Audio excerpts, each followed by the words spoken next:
Greetings, one and all. It looks like the Colorado Avalanche, the Nashville Predators, and the Ottawa Senators got themselves involved in a bit of a threesome a few days ago, as one of the biggest question marks since last season's trade deadline has found its answer.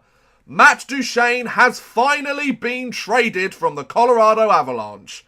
The trade itself is a little confusing when you first hear about it, as it saw Matt Duchene heading to the Ottawa Senators, Kyle Turris moving from the Ottawa Senators to the Nashville Predators, and the Colorado Avalanche gaining Andrew Hammond, the Ottawa Senators 2018 first round pick, the Ottawa Senators 2019 third round pick, and Shane Bowers, who was a first round pick by the Senators, from Ottawa.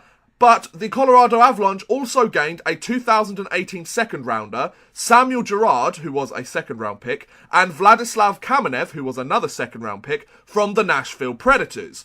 So it seems in real time with this trade that Duchene and Turris were swapped between Colorado and Ottawa, along with a few extra pieces that Colorado gained, and then the Avalanche traded Turris to the Predators to pick up the few last pieces of the trade that they got. Now, as you can tell, it was a pretty big trade involving lots of pieces going from one side to the other, and it's by far the biggest trade of the season so far, and likely will be up until this year's trade deadline. Now, everyone likes to weigh in their opinion as to who they think wins each trade, especially one like this, and whether you're watching this video to hear my opinion or to learn about the news in general, I've decided to throw my hat into the ring. In my opinion, Colorado wins this trade hands down over the other two teams in terms of the amount of pieces and the potential gains from what they picked up.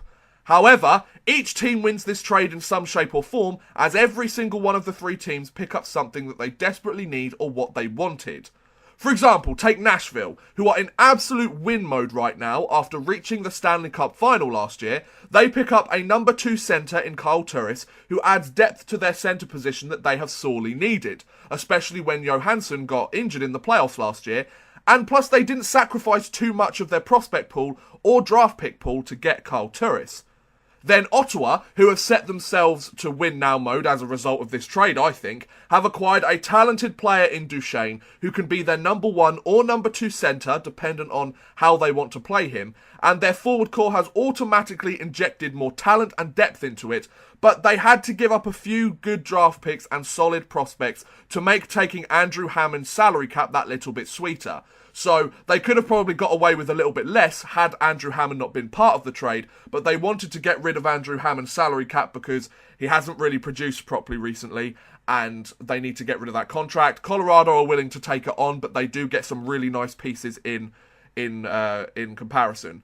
And then we've got to look at the Colorado Avalanche, who trade away a player who had said publicly that he no longer wanted to play for his childhood team as he wants to win a Stanley Cup sooner rather than later.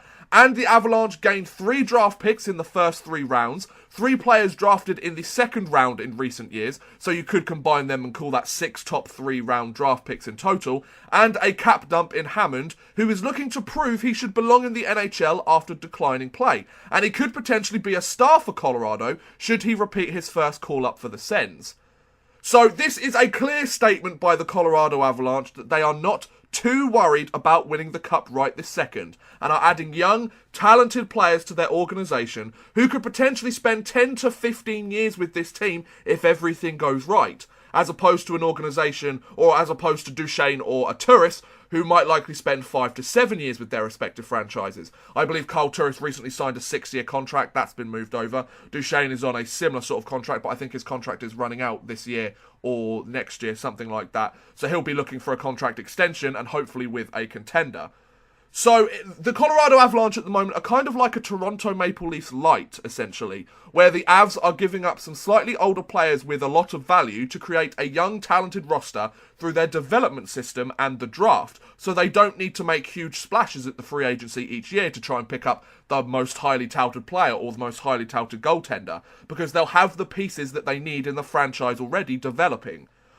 Of course, the Avs will only win this trade over the other two teams, both short and long term, if neither Ottawa or Nashville win their first ever Stanley Cup respectively within the next 2 or 3 years, and at least 1 or 2 of the players that the Avs picked up, or subsequently draft with the picks they got, make it to the NHL and has a huge impact on the team.